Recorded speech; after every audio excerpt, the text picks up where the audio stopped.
Star Srinidhi. Star Srinidhi. Secure your future, save it right. Fixed deposits that help you grow. Star Srinidhi, your trusted support since 2020. Hotels రంగంలో తనకంటూ ఓ ప్రత్యేకతను చాటుకున్న సెసి delicious sweets and bakery, Prakasam road, Ganganammapeta, Tenali. Intermediate పరీక్షల ఫలితాలలో మరోసారి సత్తా చాటిన వివేక. సీనియర్ మరియు జూనియర్ ఇంటర్ ఫలితాలలో రాష్ట్ర స్థాయిలో విజయ దుందువి మోగించిన వివేక. ఈ convention function hall AC, RTC bus stand out gate ఎదురు, తెనాలి. Cell number 7288566666. బంగారం ధరలు విపరీతంగా పెరిగిపోవడం, కొనుగోళ్లు అమ్మకాలు లేకపోవడంతో ఇటు స్వర్ణకారులకు ఉపాధి లేకుండా పోతా ఉంది. ఈ నేపథ్యంలో కూడా కేంద్ర రాష్ట్ర ప్రభుత్వాలు స్వర్ణకారులను ఆదుకోవాలని కోరుతూ తెనాలి వ్యాప్తంగా ఇటు రాష్ట్ర పిలుపు మేరకు తెనాలి వ్యాప్తంగా కూడా స్వర్ణకారులు అందరూ కూడా ఈరోజు బంద్ చేపట్టారు. తెనాలిలో ఉన్నటువంటి బంగారం తయారీ సంబంధించిన షాపులు మొత్తాన్ని కూడా మూసివేసి తెనాలిలో భారీ ప్రదర్శన అయితే నిర్వహించారు. ఈ సందర్భంగా వారి సమస్యలు ఏంటి, ఏ విధంగా వారు డిమాండ్ చేస్తూ ఉన్నారు, వారికి ఉపాధి ఏ విధంగా కోల్పోతా ఉన్నారు అనేది కూడా మనతో పాటు కొంతమంది స్వర్ణకార సంఘ నాయకులు మనతో పాటు ఉన్నారు. వారిని అడిగి తెలుసుకునే ప్రయత్నం చేద్దాం. చెప్పండి, ఈరోజు మీరు ప్రధానంగా బంద్ చేపట్టడానికి గల కారణాలు ఏంటి? శ్రీ కామాక్షి స్వర్ణకార సంఘం తెనాలండి. మేము రాష్ట్ర నాయకులు బంద్ పిలుపు మేరకు అన్ని జిల్లాలు 28 జిల్లాల్లో కూడా ఈరోజు బంద్ జరుగుతుంది. అలాగే మా తెనాల నుంచి శ్రీ కామాక్షి స్వర్ణకార సంఘం తరపు నుంచి కూడా బంద్ నిర్వహించాం, జయప్రదం చేసామని అనుకుంటున్నాం. ముఖ్య కారణాలు ఏంటంటే మా ప్రధానమంత్రి గారు మోదీ గారు బంగారం కొనుగోలు తగ్గించండి అని చెప్పి ఉన్నారు. దాంతో ఏంటంటే కొద్దిగా మాకు ఒక 10-15 రోజుల నుంచి వృత్తిరీత్యా ఎవరికి వర్క్ పడిపోయింది, అందరూ ఖాళీగా ఉన్నారు. అసలే బంగారం పనులు లేక చాలా ఇబ్బంది పడుతున్న మా వాళ్ళు ఈ స్టేట్మెంట్తో చాలా ఇబ్బందులు పడుతున్నారు. దయవుంచి మోదీ గారు కానీ, చంద్రబాబు నాయుడు గారు కానీ, పవన్ కళ్యాణ్ గారు కానీ మా అందరూ దయవుంచి మాకు కొద్దిగా ఉపాధి కల్పించాలని కోరుకుంటున్నాం మనస్ఫూర్తిగా. ఎందుకంటే చాలా ఇబ్బందులు పడుతున్నారు మా వాళ్ళు. వాళ్ళకి లోన్ల రూపేణా కానీ ఏదైనా కానీ సహకారం చేస్తారని మా కామాక్షి స్వర్ణకార సంఘం తరపు నుంచి మీ అందరికీ మనస్ఫూర్తిగా చేతులిచ్చి నమస్కారం తెలియజేస్తున్నాము. అందరూ కూడా మాకు సహకరించాలి. చాలా ఇబ్బందులు పడుతున్నారు మా వాళ్ళు, అది ప్రభుత్వానికి తెలియజేయాలి మీరు కూడా తప్పకుండా. మీరు చెప్పండి, ప్రధానంగా మీ సమస్యలు ఏంటి, మీరు ఏ విధమైనటువంటి ఇబ్బందులు ఎదుర్కొంటున్నారు? కరోనా టైంలో మేము ఆల్రెడీ ఇబ్బంది పడి ఉన్నాం. కరోనా టైంలో కూడా మేము ఇబ్బంది పడి చాలామంది స్వర్ణ వృత్తిని వదిలేసి రోడ్ల మీద టాపీ పనికి, ఆటోలు తోడడానికి అలా వెళ్ళిపోయి ఉన్నాం. ఆల్రెడీ ఇప్పుడు సంవత్సరం నుంచి చూస్తే బంగారం ధరలు విపరీతంగా పెరిగాయి. 1కి 10 వంతులు 65,000 రూపాయలు ఉన్న బంగారం ఈరోజు 10 గ్రాముల బంగారం 1,60,000కి చేరింది. ఇలాంటి టైంలో కూడా మేము నమ్ముకున్న వృత్తిని వదలకుండా ఇలాగే బతుకుతూ ఉన్నాం. ఇప్పుడు ఉన్న టైంలో మోదీ గారు పిలుపు మేరకు బంగారం 1 సంవత్సరం పాటు మీరు కొనుగోలు చేయొద్దన్నాయి అనేసరికి మా బాధలను ఎవరికి చెప్పాలో కూడా తెలియని పొజిషన్లో ఉన్నాం. గత 15-20 రోజుల నుంచి కూడా విపరీతమైన ఇబ్బందులు పడుతున్నాం. ఇలాంటి టైంలో మధ్యతరగతి వాళ్ళు మా దగ్గరికి వచ్చి పనులు చేయించుకోవడానికి కానీ ఏదైనా ఇబ్బంది పడుతున్నారు. ఆర్థికంగా చితికిపోయే స్థితిలో ఉన్నాము. ఇన్ని కుటుంబాలు మా ప్రతి కుటుంబాల్లో నుంచి ఇక్కడ నుంచి 2,000-2,500 మంది కుటుంబాలు ఉన్నాం. ఈ ఒక్క కుటుంబం 2,500 మంది వర్కర్లు అంటే సుమారుగా ఒక 10,000 మంది వర్కర్లు ఒక ఊర్లో ఉన్నారంటే దేశవ్యాప్తంగా కానీ రాష్ట్ర వ్యాప్తంగా చాలామంది స్వర్ణకారులు రోడ్డు మీదకి వచ్చే పరిస్థితి ఉంది. దాన్ని గమనించి దేశవ్యాప్తంగా కానీ రాష్ట్రంలో కానీ ప్రత్యేక నిధులను ఏదైనా ఏర్పాటు చేసి స్వర్ణకారులను ఆదుకోవాల్సిందిగా మేము మనవి చేసుకుంటున్నాం. మీరు చెప్పండి, ప్రధానంగా చూసుకుంటే కనుక ఇటు మీరు అన్నట్లు బంగారం ధరలు విపరీతంగా పెరిగిపోయాయి. గత కొద్ది రోజుల నుంచి చూస్తే మీకు పనులు అనేవి కూడా చాలా వరకు లేకుండా పోతా ఉంది. ఈ నేపథ్యంలోనే ప్రధాని నరేంద్ర మోడీ కూడా వచ్చి బంగారం అనేది కొనుగోలు ఆపండి అని చెప్పి ఆయన ఒక స్టేట్మెంట్ అనేది ఇచ్చారు. ఆ ఎఫెక్ట్ మీ మీద ఎట్లా పడతా ఉంది? నరేంద్ర మోడీ గారు ఒక బహిరంగ సభలో మరి ఈ విధంగా వాక్యం చేశారు. బంగారాన్ని అవసరం కొద్దీ కొనమని అనే ఒక నినాదం పెట్టిన 1 వారం 10 రోజులనే దిగుమతి ట్యాక్స్ అనేది 15% పెరిగిపోయింది. ఆ ఎఫెక్ట్ చాలా వరకు మా కుటుంబాలని ఏదో తాటి మీద ఇది పడినట్టుగా, అసలుకే మేము అంతంత మాత్రాన ఉంటే ఈ ఒక నినాదం, ఇది ఒక మోడీ గారి దీనివల్ల మాకు కొద్దిగా దీనస్థితిలో మేము కూడా ఏదో ఒక ఆలోచనలో పడ్డాం. ఇంకా ముందు మా పరిస్థితి ఎలా ఉండిద్ది అనేది మాకు చాలా బాధగా ఉంది. ఈ కూటమి ప్రభుత్వం ఏర్పడిన తర్వాత నారా లోకేష్ గారు మా కార్పొరేషన్ ఏర్పాటు చేస్తారని చెప్పని క్యాబినెట్లో చెప్పడం జరిగింది. అయితే చెప్పారే కానీ ఇంతవరకు ఆచరణ లేదు. దానికి ఒక చైర్మన్ ఏర్పాటు చేసి, డైరెక్టర్లను ఏర్పాటు చేసి, ఒక కార్పొరేట్ సంస్థను ఏర్పాటు చేసి దాని ద్వారా మాకు నిధులు ఏర్పడితే మాకు లోన్స్ కానివ్వండి, జీవనోపాధి కోసం మాకు ఏదన్నా ఒక అవకాశం కల్పిద్ది. దానికి మేము నారా లోకేష్ గారు కూడా రిక్వెస్ట్ చేస్తున్నాము ఈ మీడియా ద్వారా.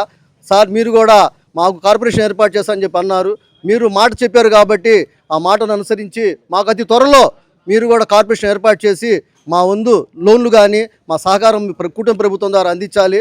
అలానే మా ముఖ్య డిమాండ్లు ఏంటంటే మొన్న మధ్యన కూటమి ప్రభుత్వంలో మన చేనేత కార్మికులకి వారు కూడా జీవనోపాధి కోల్పోయి ఆర్థికంగా ఉంటే వారికి పింఛన్ రూపం ఏర్పాటు చేశారు. మాకు కూడా మా సొన్నకాలు కూడా ఒక 50 సంవత్సరాలు దాటిన తర్వాత మా అవయవాలు కొద్దిగా మాకు ఆరోగ్య పరిస్థితులు ఇదవుతూ ఉంటాయి. అందుకు దయచేసి ప్రభుత్వం వారు కూడా ఆలోచించి మాకు 50 సంవత్సరాలకి ఒక పెన్షన్ అనేది ఏర్పాటు చేసి, అదిగాక మా కరెంటు షరాబ్ బజార్లో ఈరోజు కరెంటు చూస్తే మేము అద్దెలు కట్టుకునే పరిస్థితులు ఉంటే కరెంటు ధరలు ఆకాశాన్ని అంటుతున్నాయి. మాకొందు యూనిట్కి ఎంతో కొంత ప్రభుత్వం ద్వారా తగ్గించి మాకు ఆదుకుంటే మేము దాంట్లో కూడా సేవ్ అవుతాము. ఇవన్నీ మా డిమాండ్లన్నీ కరపత్రం రాసి నాదెండ్ల మనోహర్ గారికి, ఎమ్మెల్సీ ఆలపాటి గారు మా బాధను కరపత్రం ద్వారా విన్నవించాము. వారు అసెంబ్లీలో చట్టసభల్లో మా బాధను వాళ్ళు ప్రసంగించి అసెంబ్లీలో మాకు తీర్మానం చేసి మమ్మల్ని ఆదుకుంటారని చెప్పని ప్రత్యేకంగా మేము కోరుకుంటున్నాం. నా పేరు పట్న సత్యనారాయణ, ఆంధ్రప్రదేశ్ సొన్నకారు సంఘ ఉపాధ్యక్షుడిని. అయితే రాష్ట్రంలో ఉన్న విశ్వబ్రాహ్మణులు కానీ సొన్నకారులు కానీ నానా కష్టాలు పడుతున్నారు. దాని గురించి ఆలోచిస్తూ కేంద్ర ప్రభుత్వం రాష్ట్ర ప్రభుత్వాలు కూడా వాళ్ళ మీద ఒక కన్నేసి వాళ్ళని ఆదుకోవాలని చెప్పి కొడుతూ, అలాగే ఈ 50 సంవత్సరాల పింఛన్ ఒకటి, ఈ కరెంటు ఒక సబ్సిడీలు ఒకటి, తర్వాత మాకు కార్పొరేషన్ ఒకటి పడలేం. మాకు ఆ కార్పొరేషన్ గురించి కానీ ఇలా నాయకులంతా ఖరాబ్ చేసుకుని మమ్మల్ని కాపాడితే కానీ మేము బయటకు వచ్చే పరిస్థితి లేదు. వాళ్ళ ప్రతి సొన్నగాడు కూడా చాలా బాధపడుతూ చాలా ఇబ్బందులు గురవుతున్నారు. అందుకని చెప్పేసి మీరు వాళ్ళకి మా విన్నవించి మీ విలేకరుల ద్వారా చెప్పాలని చెప్తూ మా అధ్యక్షులు వారు కరి ఏనుమాధవ్ గారు పంపించి చూసిన మీకు తెనాలి వచ్చాము. తెనాలి పట్టణంలో సొన్నకారు సంఘం వాళ్ళు ఇంత ఘనంగా సభ నడిపేందుకు వాళ్ళకి అభినందనలు తెలియపరుస్తున్నారండి. ప్రత్యేకంగా ఖచ్చితంగా చూసుకుంటే కనుక ఇటు రాష్ట్ర వ్యాప్తంగా కూడా బంగారం ధరలు విపరీతంగా పెరిగిపోవడంతో స్వర్ణకారులకు అనేది కూడా ఉపాధి లేకుండా పోతా ఉంది. ఇటు అమ్మకాలు లేవు, కొనుగోలు లేవు, విపరీతంగా ధరలు పెరిగిపోయిన నేపథ్యంలో ఇబ్బందులు పడుతున్నాము. ఈ నేపథ్యంలోనే మూలిగే నక్క మీద తాటికాయ పడ్డట్టుగా కూడా ఇటీవల ఒక బహిరంగ సభలో ప్రధాని నరేంద్ర మోదీ కూడా ఒక స్టేట్మెంట్ అయితే ఇచ్చారు. అవసరమైనంత మేరే బంగారం కొనాలి, బంగారం కొనుగోలు తగ్గించండి అని చెప్పి ఆయన ప్రకటించడం కూడా ఈ ఉపాధి మీద కూడా తీవ్రమైనటువంటి దెబ్బ కొట్టిందని చెప్పినైతే స్వర్ణకారులు ఆందోళన వ్యక్తం చేస్తున్నారు. ఈ నేపథ్యంలోనే స్వర్ణకారులను ఆదుకోవాలని కోరుతూ కూడా తెనాలిలో శ్రీ కామాక్షి స్వర్ణకార సంఘం ఆధ్వర్యంలో తెనాలిలో ఈరోజు మొత్తంగా కూడా షాపులన్నింటినీ కూడా మూసివేసి బంద్ అనేది కూడా చేపట్టారు. షరాబ్ బజార్లోని కార్యాలయం వద్ద నుంచి భారీ ప్రదర్శనగా ఇటు గాంధీ చౌక్ బోస్ రోడ్ మీదుగా కూడా జనసేన పార్టీ కార్యాలయానికి వెళ్ళి అక్కడ ఉన్నటువంటి పార్టీ నాయకులు ఎవరైతే ఉన్నారో హరిదాస్ గౌరీశంకర్, అట్లాగే ఇస్మాయిల్ బేగ్కి వినతి పత్రం అందజేశారు. అట్లాగే తెనాలి రామలింగేశ్వరపేటలో ఉన్నటువంటి తెలుగుదేశం పార్టీ కార్యాలయంలో తెనాలి పట్టణ టీడీపీ అధ్యక్షుడు కుద్దూస్, అట్లాగే కార్యదర్శి వసంతం అశోక్ వర్ధన్ను కలిసి వినతి పత్రాలు అయితే అందజేశారు. ఈ సందర్భంగా పార్టీ నాయకులకైతే వీరు సూచించారు స్వర్ణకారులు ఎదుర్కొంటున్న ఇబ్బందులు ఏవైతే ఉన్నాయో వాటిని ప్రజాప్రతినిధుల దృష్టికి తీసుకెళ్లి తద్వారా ప్రభుత్వం దృష్టికి తీసుకెళ్లి స్వర్ణకారులను ఆదుకోవాలని చెప్పినైతే వారు కోరారు. స్వర్ణకారులకు సంబంధించి ప్రత్యేకంగా ఏదైతే కార్పొరేషన్ ఏదైతే ఏర్పాటు చేయాలి, అట్లాగే స్వర్ణకారులకు సంబంధించి 50 సంవత్సరాలు దాటిన స్వర్ణకారులందరికీ కూడా పింఛన్లు ఇవ్వాలని చెప్పి చెప్పారు. ఈ నేపథ్యంలోనే బంగారం ధరలు పెరగడం వల్ల అనేక కారణాల వల్ల చాలా కాలంగా కూడా ఉపాధి లేకుండా పోతా ఉంది. ఈ నేపథ్యంలోనే స్వర్ణకారులందరినీ కూడా ప్రభుత్వం ఆదుకోవాలని చెప్పనైతే వారు కోరుతా ఉన్న పరిస్థితి. వీడియో జర్నలిస్ట్ సాయితో గోపిచంద్, ఎస్టీవీ తెనాలి.